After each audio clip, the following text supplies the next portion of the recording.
people. My name's Kevin. I'm with the Indie Distributor, as well as I play in a band called Shoemaker Levy.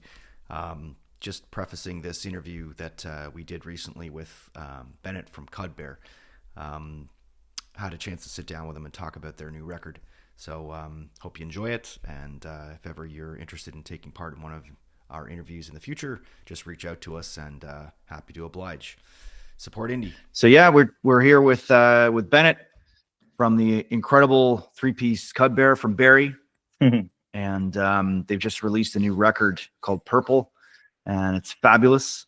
So Bennett, I just wanted to ask you a couple of questions about the record and kind of the experience, and then feel free to share anything that that you feel you went throughout the process.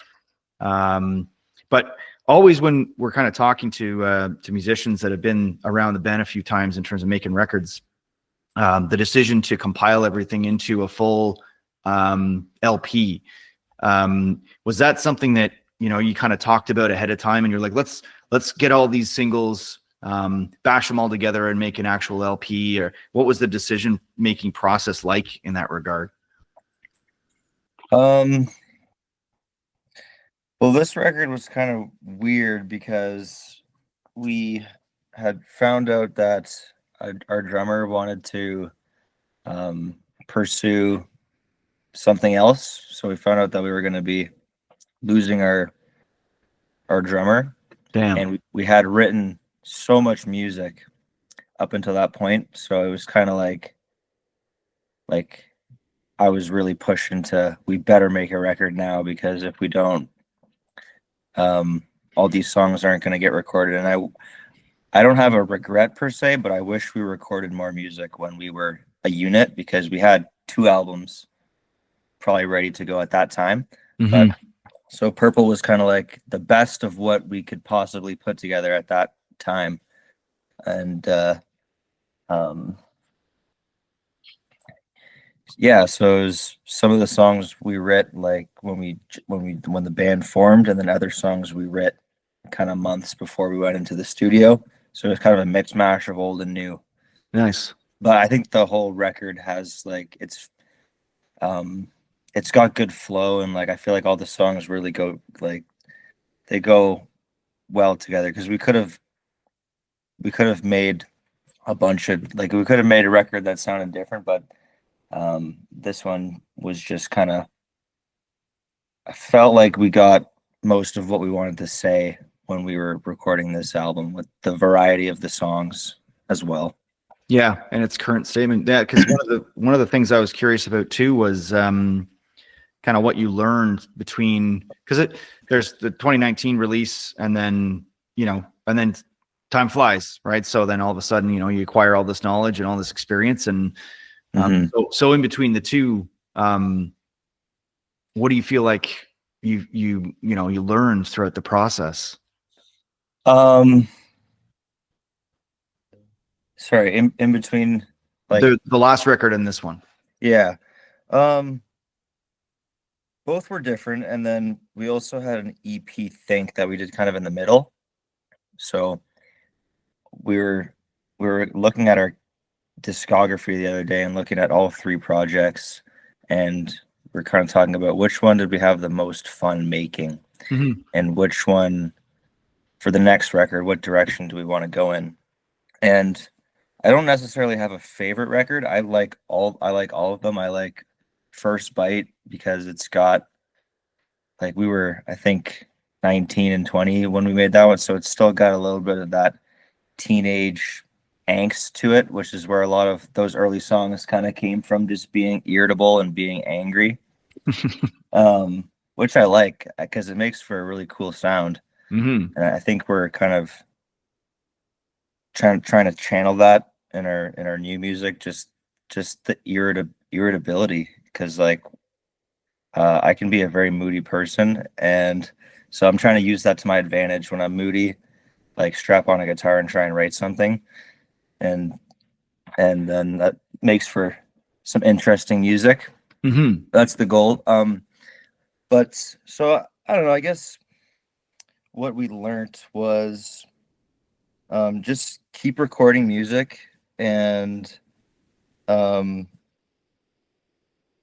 like always be writing music, because you never know when that day is going to come when you have to put together another record. Ideally, it's every couple years, but when that day comes, you want to have the material ready. You want to feel good about it. With Think, that was the one where we kind of did something more experimental, where um like we did piano song, which was more of like, we kind of wrote it in the studio, where it was like, we have this idea of doing a song that's half acoustic, not acoustic, half on the piano, then half like electric. Mhm. And so we're like, how are we going to do that live? But so that one was kind of like, just try something totally out of the blue for us. So that was Yeah. fun. But Yeah. I don't know if that's the direction I would go for the next project. Like, I really like concise art that's clear. So I feel like Purple is kind of more, it's like very, this is what it is. You can't really get it confused. It's very in your face in a way, I guess. Yeah. So, Yeah, there's consistency with it. I mean, the fact, even just, kind of the majority of the songs, the one word titles and the cap, mhm. and just kind of like you're saying, it's very much in your face, and this is what it is. So, what's the plan now? Do you have a new drummer and. Yeah, so we have a new drummer, Keegan Ross, who plays also in Gout and 027. Mhm. He's joined the CUDBEAR ship, and we went on a tour in 2024. We went on our first tour. We're doing shows together. We're writing together, and yeah, this year we're looking to again book our own shows. We don't have like a tour manager or a manager, so we do everything ourselves. Mhm. So we're trying to look at everything we want to do this year, and figure out what we want to attack, because we want to record new music. We want to make another album. We want to tour, and um, can't do both at the same time per se. Yeah. So right now, I'm kind of figuring out what is the priority right now. But we've also been having some discussions about like um, labels and management, and just kind of asking those questions, because we've never really entered that world before. Mhm. But all the artists that we look up to, most of them are on labels. Most of them have tour managers or some sort of team that's helping them. Mhm. And so we've been kind of asking those questions for ourselves, because we'd we would love to quit our jobs and just tour for half the year, and then write a record, and then just kind of live that kind of life. I think it'd be a lot of Mhm. fun. Absolutely. I mean, as you know, most of the folks in the space are doing it themselves, and I don't know if you've got any insight on some of the up and coming bands as to when they should start considering having those conversations, because it's not an easy transition, Hmm. because it's a double-edged sword. You sacrifice some of your own autonomy as an artist Hmm. if you're going to be laying into a schedule and working with, so you need to be ready to make that shift. It's not an easy thing for a lot of indie artists to do. And Hmm. so I admire you guys for realizing that that's kind of the next transition that you're going to want to take, you know. Uh, Hmm. so when it came to, like, back to the record a little bit, you know, you said there was some old stuff, some of the new stuff. Yeah. Um, did you end up actually working with a producer? I haven't seen a lot of liner notes on the record yet. Yeah, we did. We worked with his name is Zach Johnson, Okay. and we did. So he was, yeah, he produced it with us. He mixed it for us. He was the man behind the computer, Mm-hmm. doing all the magic. And he was really great to work with. Like, so easy to work with, especially for me, because I like to do a lot of overdubs and a lot of harmonies and stuff, and he could just punch me in like I didn't even have to think about it. I just said, "Oh, I want to redo this line. I want to punch that in," and he was just so quick. He made tracking really easy and just capturing everything really easy. So he was a great producer, and yeah, shout out to Zach Johnson. Okay, good. Yeah, because that's another transition that you did. You work with a producer for your Well, first?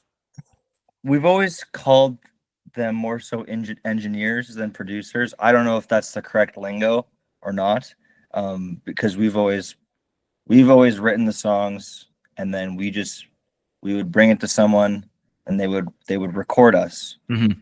So I don't know if I would call that producing, or just they're the engineer. I thought like, forgive my ignorance, but I think a producer's a little bit more hands-on when it comes to pushing the band in certain directions. Yeah, that's also my understanding, Bennett. It's that you have someone who's in the mix that because we for our first now 3 records we have had Spencer Sunshine of Orange Lounge is our engineer, and Mhm. but he makes a point of saying no, I'm not a producer. So we come in with the songs and we have a good idea of what we want to hear, similar to what it sounds like you guys are doing, and and they play the critical role of being the one behind the keyboard and making sure everything fits together, and sometimes they'll offer advice, Mhm. but I think a producer's role, she or he will be more hands-on in terms of arrangement and structure and say Mhm. make recommendations. So we personally also haven't made the transition to working with a producer yet, because again it's that kind of double-edged sword of you give up some of your creative autonomy in a way, and you have to be willing to listen to input, um, you know, um, on something that's really personal, right?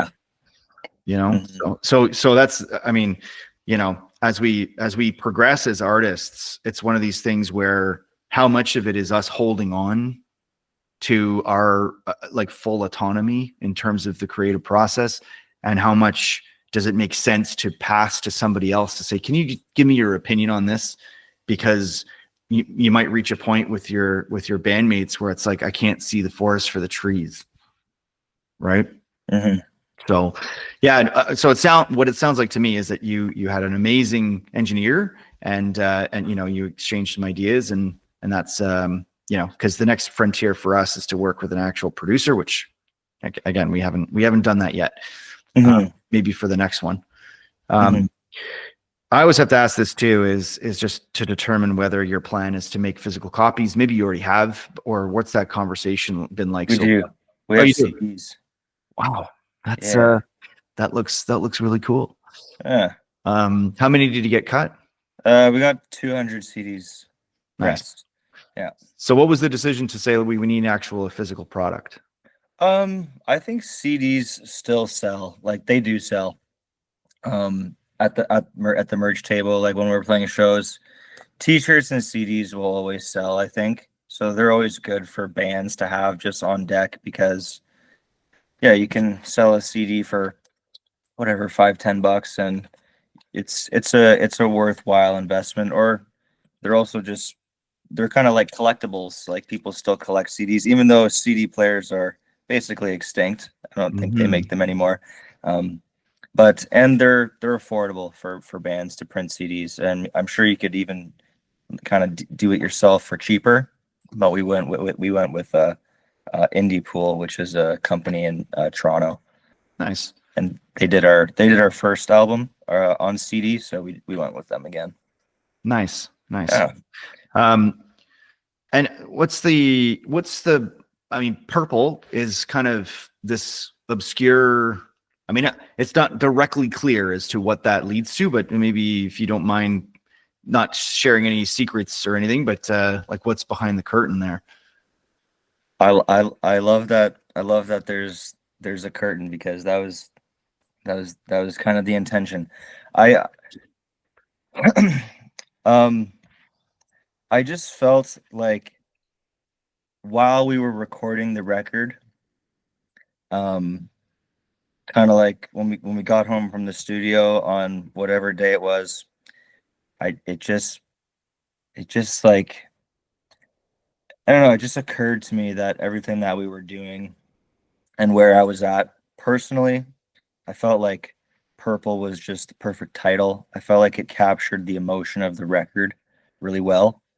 And also kind of like a little back note, CUDBEAR is actually a dye, and it's like a purple dye, which if you Google what CUDBEAR is, it comes up. It's some sort of dye from a flower that's purple. That was kind of like coincidental, but just the word purple kind of encapsulated the vibe of the record, and then I was able to tie it into what the definition of CUDBEAR is. So I thought it was the perfect name for the record. Yeah, I did not know that. That's that is some great knowledge to have acquired. Nice. So when you, I mean, things ultimately would shift now that there's a new member in the mix. But throughout the process, was it normally do you guys write all of you in the room, or is it more so you bring ideas to one another and then hammer them out that way, or how do you go about the writing process? I think it's best for a band to be in the room together when they're writing, because that's what rock and roll is just, you know, a group of people living in each other's space, probably irritated with each other, and then the rock and roll, the music is just the expression of everything that's going on in the collective, in your lives. So I think that's when the best songs are made. That's not always what we're doing. Sometimes Adam and I will hash out something and we'll prepare something, and then we'll present it to the drummer, and then it comes together nice and easy. Or sometimes I'll take the idea as far as I can, and then present it to at the next practice. We haven't really found a great formula that works every time. It's kind of, we're still throwing stuff at the wall and seeing what sticks. And there's nothing wrong with that. You know what I mean? Like that might be the thing. Right. Because I can attest to not having consistency in that regard as well. Because sometimes it'll work and sometimes it won't, right? So exactly. Wants to keep your options open.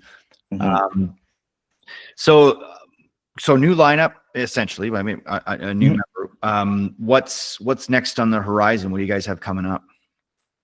Well, we've been working on tracking some new songs. We have about half of an album done at this point, but Nice.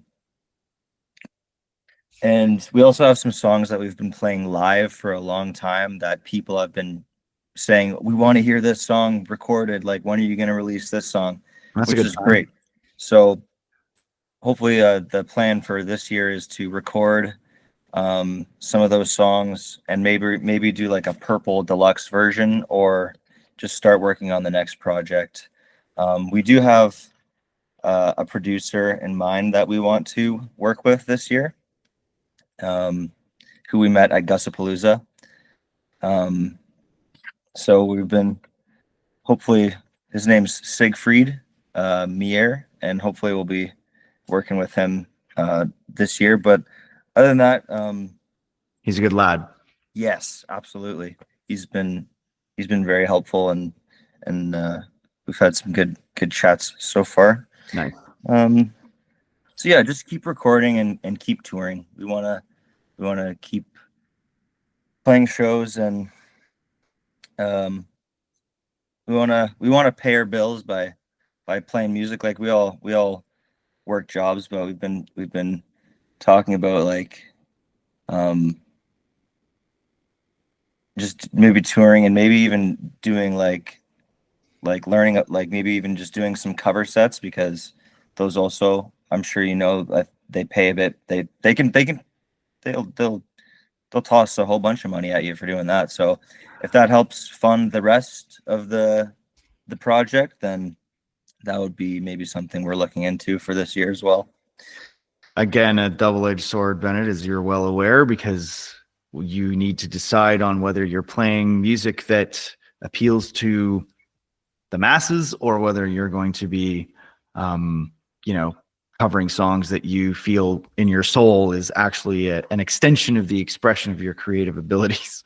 Mm-hmm. It's not always, those two things don't always coincide. Mm-hmm. Yeah. But good to know that you're, thinking in that regard, because I think you're right. I think the reality is that, and there's nothing wrong with playing cover songs. Mm-hmm. Nothing at all. Mm-hmm. It's just that, the same way as you said, you can't necessarily plan a tour and write an album at the same time, like in terms of your mindset. Mm-hmm. You're learning cover songs. You're learning cover songs instead of working on your original, right? Exactly. Yeah. So it's definitely a balance. So as you're coming up through, and congratulations on the release of the record. It sounds amazing. Thank you. I wondered if you had any advice to impart to the young folks who are coming up through the industry now, and the trying to make a start based on the state of the industry, because between 2019 and now, like, releasing a record is an eternity, in terms of the developments that have happened in the industry and fucking politically and everything else. So. Just curious as to what kind of advice you would offer up and coming musicians at this point. Yeah, definitely. I would say the music has to come first. So make sure you're practicing your instrument every day. I think just working on the music first. And then I think there's more resources than ever to be able to do this with social media, and it's so easy to share your song now. But with so many people doing that now, it's challenging. So I guess the biggest advice is just don't give up and just keep doing what you're doing, because sooner or later people are going to notice if you're taking yourself seriously. Mm-hmm. Sooner or later people are going to start taking you seriously. So always be professional and don't quit. Love that. That's great advice. Really, it is, because too many people get just deterred or disheartened by the fact that, there's just so much music out there. But you know what? There's a hell of a lot of pizza places too, and there's still pizza places opening up all the time. That's true. Everybody's always on the lookout for something new and genuine and authentic and fresh. So I think that's great advice. So thanks for sharing that. Yeah. And again, we'll continue to pump the record. Any shows coming up that you want to talk about? Yes. When is this going to be airing? Do you know? Not sure. It usually takes, it'll be the next few days, I'll say. Okay. Because we have something in Barrie, we're playing at the Queen's Hotel in Barrie on March 15th. Okay. And that'll be our next local show. And then we're coming back to Gusapalooza in 2025. Right on. We're going to be, we're coming back as a headliner. So make sure to catch us at Gusapalooza. It's going to be one hell of a weekend. Nice. Yeah. We are also planning on being there. It's going to be quite the time. Absolutely. Beautiful. Well, all right. Well, thank you, Bennett, so much for your time. And again, congratulations on the release of the record. It sounds great. Can't wait to promote it so more people get to listen to it.